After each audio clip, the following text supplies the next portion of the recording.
ఆయన సంఘముతో ఈ సంగతులను ఆయన మాట్లాడుతున్నారనమాట. ఏమని మాట్లాడుతున్నారంటే, ఓ అవివేకులైన గలతీయులారా, మిమ్మును ఎవడు భ్రమ పెట్టెను అనే మాట మనం ఇక్కడ చూస్తున్నాం. సో అక్కడ ఒక మాటను గమనించండి, ఏంటంటే భ్రమ అనే మాట మనం ఇక్కడ చూస్తున్నాం. అంటే యేసుక్రీస్తుని నమ్మిన వారు ఎవరు అని అంటే, వారు ఆ, నీతిమంతులుగా తీర్చబడ్డారు అని మనం చదువుకుంటున్నాం. సో అలాగనే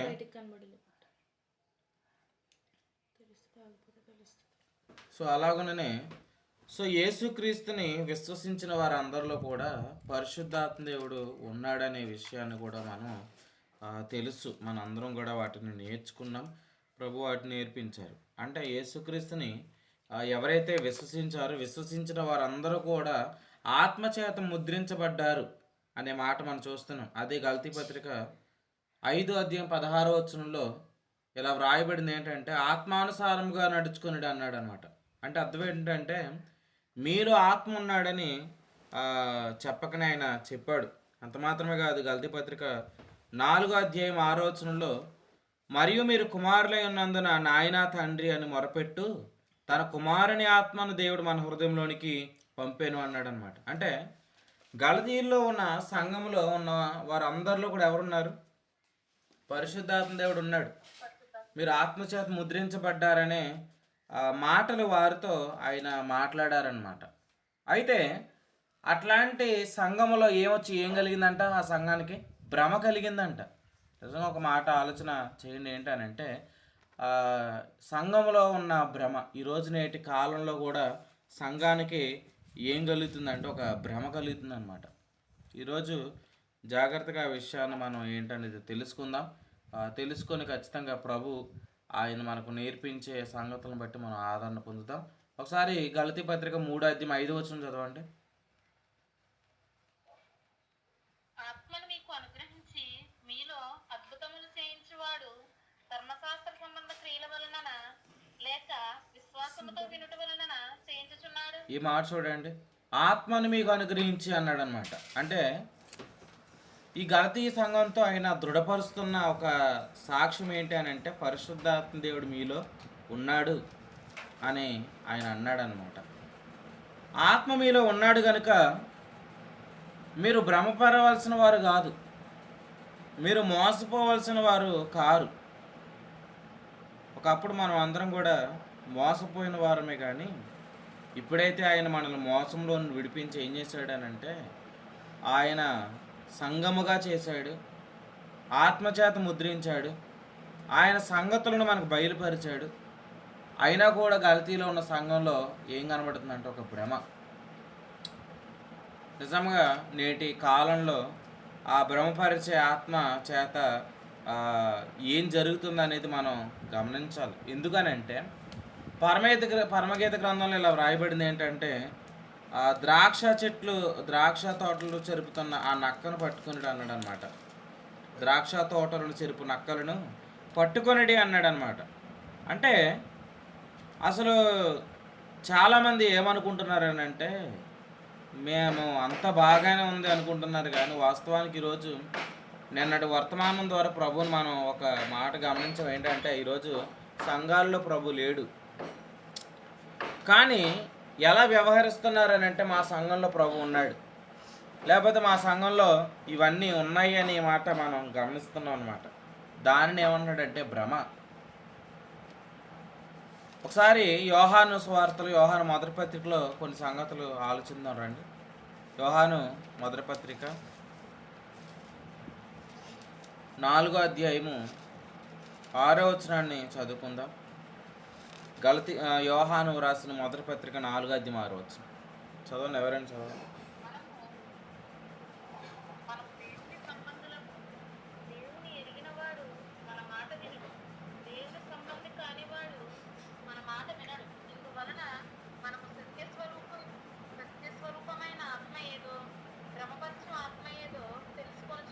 ఈ మాట చూడండి, యోహాను మొదటి పత్రికలో ఆయన 2 ఆత్మల గురించి ఆయన మాట్లాడుతున్నారు. మొదటిది ఏంటంటే సత్యస్వరూపి అయిన ఆత్మ, రెండవది ఏంటంటే భ్రమపరచు ఆత్మ. ఈ 2 ఆత్మలు కూడా ఎక్కడున్నాయి? ఈ రెండు ఆత్మలు ఎక్కడ ఉన్నాయి?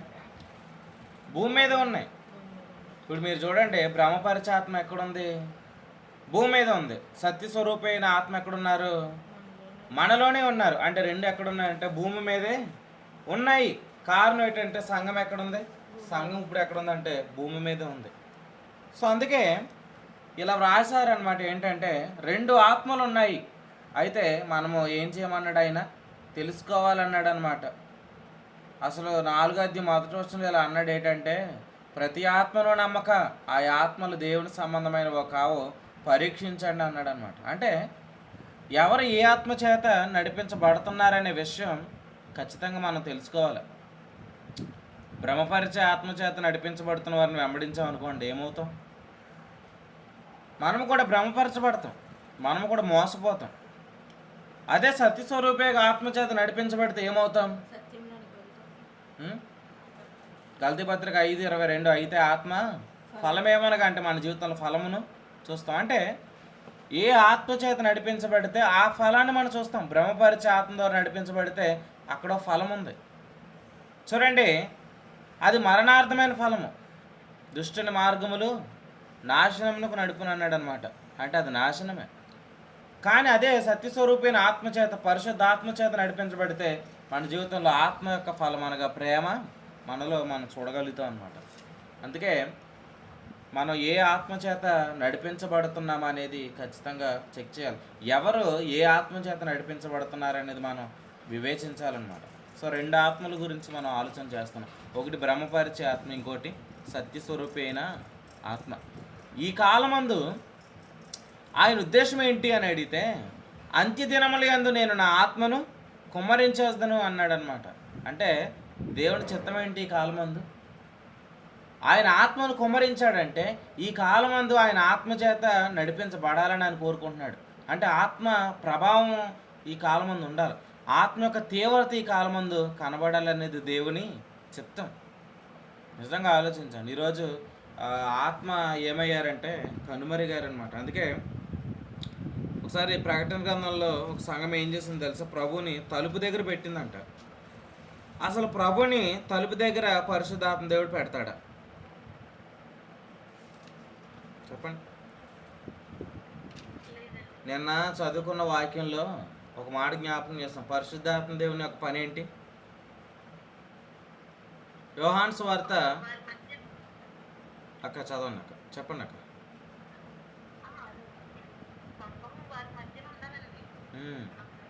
యోహాను సువార్తలో ఆయన నన్ను గురించి సాక్ష్యం ఇచ్చాను అన్నాడు అనమాట.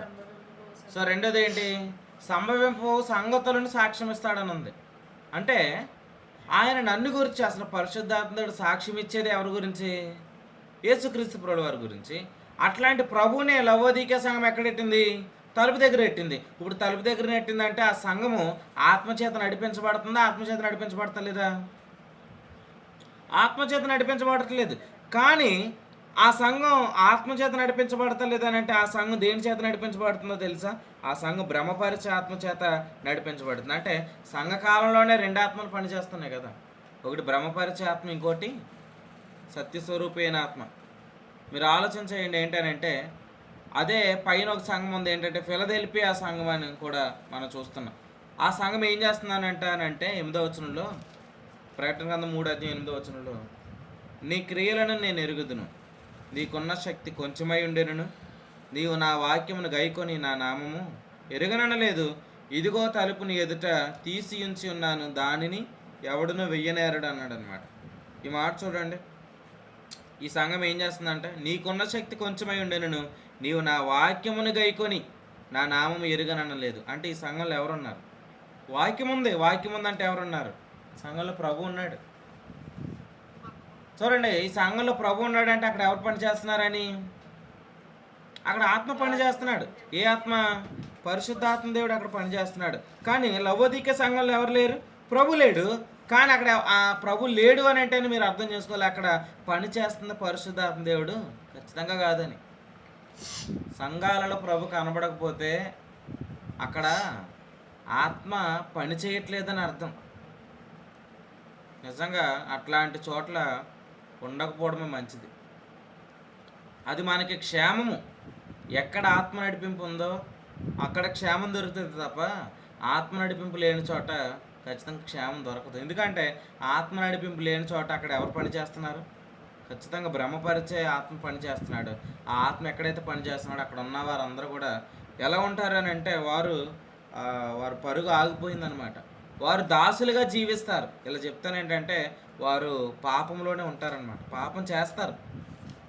అయితే ఇలా వాక్యాన్ని బట్టి ఇలా మాట్లాడుతున్నాను ఏంటంటే ఈ కాలమందు మనం గమనించాల్సింది ఏంటంటే ఎక్కడ ఆత్మ నడిపింపు ఉంది, ఈ కాలమందు అసలు పరిశుద్ధాత్మ దేవుడు నడిపింపు ఎక్కడ దొరుకుతుంది అనేది మనము ఖచ్చితంగా చెక్ చేయవలసిన అవసరం ఎంతైనా ఉంది. ఆత్మచేత నడిపించబడిన ఫిలదెల్ఫియా సంఘంతో ప్రభు చెప్తున్న మాట ఏంటనంటే 10వ వచనంలో, నీవు నా ఓర్పు విషయమైన వాక్యమును గైకొంటివి కనుక భూనివాసులను శోధించుటకు లోకమంతటి మీదకి రాబో శోధన కాలంలో నేను నిన్ను కాపాడతాను. అంటే ప్రభు ఎక్కడున్నాడు అక్కడ ఉన్నవారు ఏమవుతారు? కాపాడబడతారు. ఇప్పుడు భ్రమపరచబడితే ఆత్మ ఉంటే అక్కడ ఏమవరు? కాపాడబడరు. అందుకే లవదీకే సంఘం ఎక్కడ చిక్కుకుంది? 17వ వచనంలో, నేను ధనవంతుడను ధనవృద్ధి చేసుకుని ఉన్నానంటే ఆవిడ ఎందులో చిక్కుకుంది? ఆ సంఘం ధనాపేక్షలో చిక్కుకుంది. కారణం ఏంటి? ధనాపేక్షలో చిక్కుకోవడానికి కారణం ఏంటి? కాపాడబడలేదు. ఆమె ఎందుకు కాపాడబడలేదు? అక్కడ ప్రభు లేడు. ప్రభు ఎందుకు లేడు? అక్కడ ఆత్మ నడిపింపు లేదు. అసలు ఆత్మ నడిపింపు లేని చోట విశ్వాసులు కాపాడబడరు. అందుకే ఈరోజు సంఘాలలో ఇంకా మేము పాపమని ఎందుకుంటున్నారు తెలుసా? వారు పాపం చేస్తున్నారు. వారు ఎందుకు పాపం చేస్తున్నారంటే అసలు ఇలా చెప్తాను ఏంటంటే అసలు వారు పాపం అక్కడ ఉన్నారు కాబట్టి పాపం చేస్తున్నారు. యేసుక్రీస్తు నామములో వారందరికీ విడుదల కలుగును గాక. ఆమేన్. ఫిలదెల్ఫియాలో ఉన్న సంఘాన్ని ఆయన ఏం చేస్తున్నాడంట? కాపాడుతున్నాడండి. నిజంగా ఆలోచించండి. ఈరోజు మీరందరూ ఈ కాలం ముందు కాపాడబడుదురు గాక. ఆమేన్. నిజంగా ఆలోచించండి. మన మధ్య ఆత్మ పని జరిగితే అది కాపాడబడుతుంది. మనము కాపాడబడతాం, మన పని కూడా ఏమవుతుంది? కాపాడబడుతుంది అన్నమాట. ఆదికాండంలో మీరు చూడండి, ఆదికాండము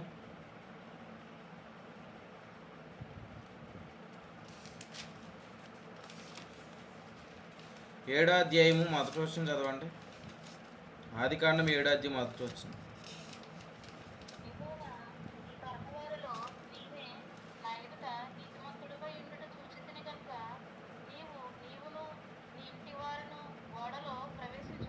ఈ మాట చూడండి, ఈ తరములో నీవే నా ఎదుట నీతిమంతుడివై ఉండేట్టు చూచితిని గనుక నీవును నీ ఇంటి వారును ఓడలో ప్రవేశించుడి అన్నాడు అనమాట. అంటే ఇక్కడ మీరు గమనిస్తే వారి కుటుంబం ఏమైంది? కాపాడబడింది. ఎక్కడ నుండి కాపాడబడింది అని అంటే జలప్రలయం నుండి ఆ కుటుంబం కాపాడబడింది అనమాట. కాపాడబడడానికి మూలం ఏంటనంటే ఇదిగో ఈ తరంలో నీవే నా ఎదుట నీతిమంతుడివై ఉండుట చూచితిని. సో నీతి వారిని ఏం చేసిందంటే కాపాడింది. సో మీరు చెప్పండి, ఫిలదెల్ఫియాలో నీతి అనే పదానికి మూలం ఏంటి? ఇప్పుడు వారి మధ్య నీతి ఉంది అనడాన్ని ఎలా చెప్తాం? ఎందుకంటే నోవాహు కాలంలో నోవాహు నీతిమంతుడు కాబట్టి ఆ కుటుంబం ఏమైందని అంటే కాపాడబడిందని చెప్తున్నాం కదా. ఇప్పుడు ఫిలదెల్ఫియా సంఘాన్ని ఆయన కాపాడడానికి మూలం ఏంటి? అక్కడ నీతి ఉంది. అక్కడ నీతి ఉందని మీరు ఎలా చెప్తారు? చెప్పండి. అక్కడ ఎవరున్నారు? అక్కడ ప్రభు ఉన్నారు. ప్రభు ఎవరు? ఆయనే నీతి. రెండోది ఎవరు? నీతి విషయంలో ఒప్పింపజేసే ఆత్మ ఉన్నాడు. ఇంకా వాళ్ళు ఎవరు? వారి నీతిమంతులు. అంటే ఇలా మీరు ఆలోచన చేయండి. ఏంటి అని అంటే నీరు, రక్తము, ఆత్మ, ఈ ముగ్గురు కూడా సాక్షులుగా అక్కడ ఉన్నారు కాబట్టి ఇలా చెప్తాను, వారు కాపాడబడ్డారు, వారు జీవంలోకి రాగలిగారు. హల్లెలూయా. ఇలా వాక్యాన్ని బట్టి ఇలా మాట్లాడుతున్నాను ఏంటంటే అసలు నీతి విషయంలో ఒప్పుకోలు ఎక్కడైతే ఉందో ఆ సంఘం ఏమవుతుందంటే కాపాడబడుతుందని అర్థం. నీతి అని ఒప్పుకోలే లేని చోట అసలు ఇలా అనుకోవచ్చు ఏంటంటే అది కాపాడబడటం లేదు. నిజంగా ఆలోచించండి. ఈరోజు నీతిమంతుడనే ఒప్పుకోలే అనే సంఘాలలో ఏమైంది? కరువైంది. అందుకే దేవుడు తన ఆత్మను ఆయన కుమ్మరించాడు. దేనికని అంటే యోహాను సువార్త 16:9 వ్రాయబడింది, నీతి విషయంలో ఒప్పింప చేయడానికి అంట. అంటే ఇప్పుడు ఆత్మను ఎందుకు ఇచ్చాడు అని అంటే నీతి విషయంలో మనం ఒప్పుకోవడం ద్వారా మనం ఏం ప్రకటిస్తున్నాం అని అంటే మన రక్షణనే ప్రకటిస్తున్నాం. నాకు ఓ రక్షణ ఉంది అనే దాన్ని మనం ప్రకటిస్తున్నామని అర్థం. కానీ లౌకిక సంఘంలో ఆమె ధనమును బట్టి ఆమె అనుకుంది, కానీ ఆమె నీతిని బట్టి అనేది లేదు అక్కడ. చూడండి, నేను ధనవంతుడును ధనవృద్ధి చేసుకొని ఉన్నాను అని అంటుందన్నమాట. నిజంగా ఈరోజు చాలామంది అలాగే అతిశయించే వాళ్ళు ఉన్నారనమాట. అట్లాంటి భ్రమలో నుండి విడుదల కలుగును గాక ఆమె. ఎందుకంటే నీతి మాత్రమే రక్షిస్తుంది. ఉగ్రత దినమందు ఆస్తి ఎక్కరకు రాదు అన్నాడు, నీతి మాత్రమే కాపాడదు. సో నీతిని ఆశ్రయించాల్సిన సంఘము ధనమును ఎందుకు ఆశ్రయిస్తుందంటే ఆ సంఘంలో ఒక ఆత్మ పనిచేస్తున్నాడు. ఆత్మ ఏంటంటే భ్రమపరిచే ఆత్మ. ఈరోజు కూడా చూడండి, మా సంఘంలో ఇంత పెద్ద చర్చ్ అంటారు, ఇంత పెద్ద జనం వస్తున్నారంటారు, కానీ వాస్తవానికి అసలు సంఘం అంటే ఎవరు ఉండాలి? అక్కడ ప్రభు ఉండాలి. ఈరోజు ప్రభు లేడు. ఈరోజు సంఘంలో ఏదో మహిమ తగ్గిపోతుంది అన్నట్టు ఏం చేస్తారంటే మళ్ళా ఒకప్పుడు లేనివన్నీ కూడా ఇప్పుడు తీసుకొచ్చి పెడతారనమాట. ఒకప్పుడు ఎంత అలా ప్రార్థనలు జరిగేవి కాదు, కానీ ఇప్పుడు ఎందుకు వాళ్ళు ఇవన్నీ అరేంజ్ చేస్తున్నారంటే సంగతులు రావట్లేదు, వాళ్ళకి ప్రార్థనలు రావట్లేదు. అందుకే ఒకప్పుడు లేనివన్నీ కూడా ఇప్పుడు ఎందుకు, ఒకప్పుడు ఆ అరేంజ్మెంట్లు లేవు కానీ ఇప్పుడు పెట్టేస్తారనమాట. ఒకప్పుడు వాయించడాలు లేవు, ఇప్పుడు పెట్టేస్తారు. ఒకప్పుడు లేనివన్నీ కూడా ఇప్పుడు మరలా ఎందుకు తేవాలనుకుంటున్నారు? ఎందుకంటే అవన్నీ తెచ్చి ఇప్పుడు జనాల్ని ఏం చేయాలనుకున్నారు? అక్కడ కూర్చోబెట్టాలనుకుంటున్నారు. నిజంగా ఆలోచన చేస్తే మనకు ఒక విషయం గమనించాలి. ఏంటంటే సంఘాన్ని ఏం చేస్తున్నారంటే ఇంకా మా దగ్గర ఏదో ఉందన్నట్టు కనుపరుచుకున్నారు. అంతే, దాన్ని ఏమన్నాడంటే భ్రమ అన్నాడు అనమాట. ఈరోజు వాళ్ళేమో భ్రమపరుస్తున్నారు, అక్కడ ఉన్న వాళ్ళేమో భ్రమపరచబడుతున్నారు. యేసుక్రీస్తు నామములో వారందరికి విడుదల కలుగును గాక. ఎక్కడ ఆత్మ పని చేస్తున్నాడో అక్కడ ఏం చూస్తామంటే కాపాడబడుట అనేది చూస్తాం అనమాట. నోవహు ఏమయ్యారంట? ఆయన కాపాడబడ్డాడు. అదే సమయంలో మరి అక్కడున్న ప్రజలందరూ ఏమయ్యారు? ఆదికాండంలో చదవండి, 7వ అధ్యాయంలో. ఆదికాండం 7వ అధ్యాయము 21వ వచనం చదవండి.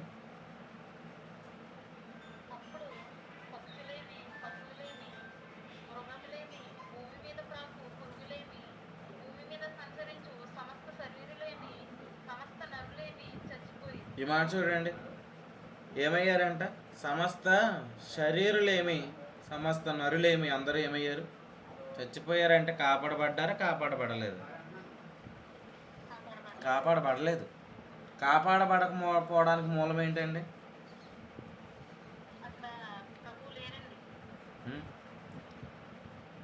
ఇప్పుడు వాళ్ళ కూడా ఇల్లులు కట్టారు కదా, వాళ్ళ కూడా ఇల్లు కట్టారు, ఇల్లులు ముళ్ళిపోని, ఇల్లులు కట్టిన వాళ్ళు ముగిలిపోయారు, ఇల్లులు మునిగిపోయి అనమాట.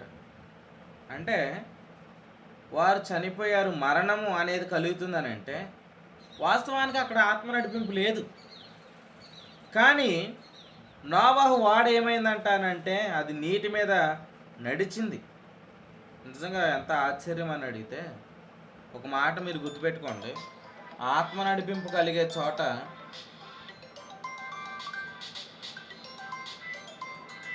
ఒక నిమిషం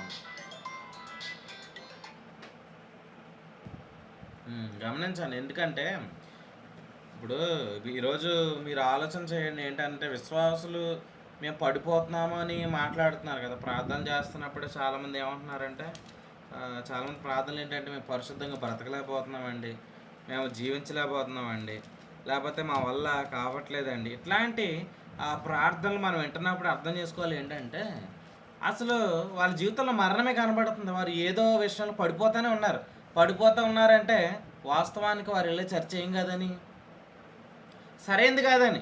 సరైనది అయితే వారు ఎందుకు పడిపోతారు? అంతే కదండి. సరైన చర్చ అయితే వారు ఖచ్చితంగా ఏమవరు, ఖచ్చితంగా పడిపోరు. ఈరోజు సంఘాలలో ఏం లోపించిందంటే ప్రభువు అక్కడ ప్రదర్శించబడటం ఆగిపోయింది. అపోస్తలుడైన పౌలు ఎవరు అని అంటే ఆయన నమ్మకమైన సేవకుడే, ఆయన క్రీస్తును ప్రదర్శిస్తున్నవాడే. అయినా కూడా గలతీలో వచ్చిన ఒక భ్రమ ఏంటి అని అడిగితే ప్రభుకు వేరుగా జీవించుట అనేది వచ్చేసింది అనమాట. సరే, నేను ఇలా వాక్యాన్ని బట్టి ఇలా మాట్లాడుతున్నాను. ఏంటంటే ఈరోజు మనం అందరం కూడా ఏం గ్రహించాలంటే ఏది భ్రమపరిచే ఆత్మ, ఏది సత్యస్వరూపమైన ఆత్మ గ్రహించవలసిన బాధ్యత మనకి ఉంది. ఎందుకంటే ప్రభువును మనం గుర్తించకపోతే మనం మోసపోతాం. ప్రభువుని మనం గుర్తించకపోతే మనం నష్టపోతాం. ప్రభువుని మనం గుర్తించకపోతే మనం కాపాడబడలేం. ఫిలదెల్ఫియా సంఘం కాపాడబడడానికి కారణం ఏంటంటే ప్రభు అక్కడ ఉన్నాడు. చూడండి, నోవహు వాడ నిలబడడానికి కారణం ఏంటంటే నోవహుతో ఆయన మాట్లాడుతున్నాడు. నోవహు కృప పొందిన వాడు ఆయన అన్నాడు అనమాట. సో ఈరోజు మన జీవితంలో ఆ కాపాడబడుట అనేది కలుగును గాక. ఇశ్రాయేల్ జీవితంలో కూడా వారు ఏమయ్యారంట, వారు తమ హృదయాలోచనలు తప్పిపోయారంట. ఈరోజు ఎక్కడో చోట తప్పిపోతున్నానేమోననే ఆలోచనలు కలుగుతున్నాయంటే ఖచ్చితంగా మన మట్టుకు మనం చెక్ చేయాల్సింది ఏంటంటే, నేను ఆయన ఆత్మచేత నడిపించబడుతున్నాను.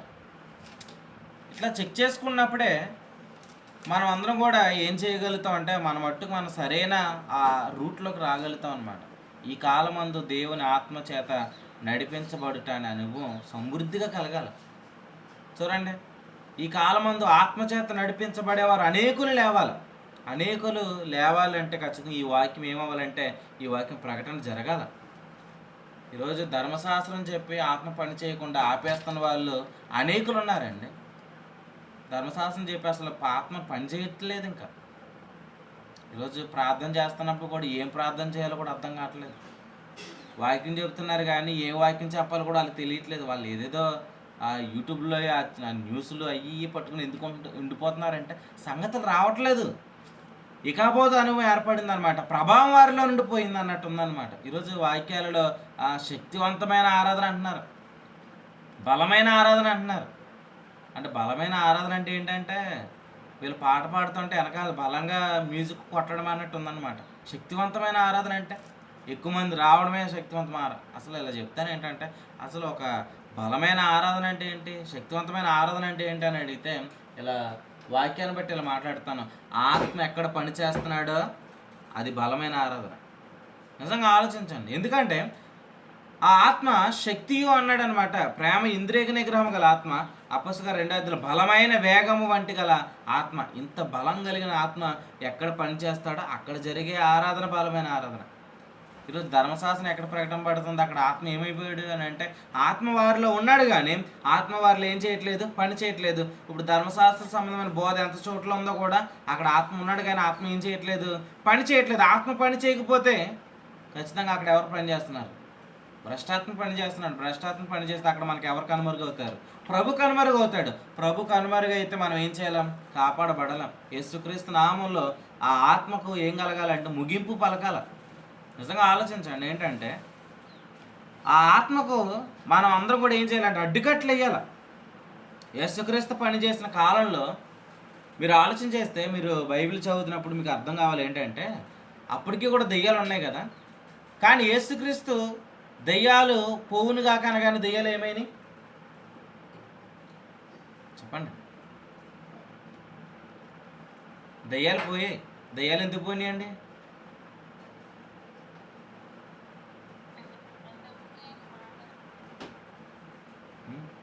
మాట్లాడుతుంది చెప్పండి. దెయ్యాలకి యేసుప్రభువు వారు ఎవరో తెలుసా?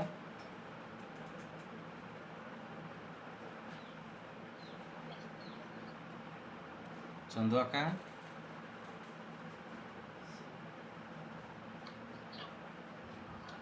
దెయ్యాలకి యేసుప్రభువు వారు ఎవరో తెలుసాక?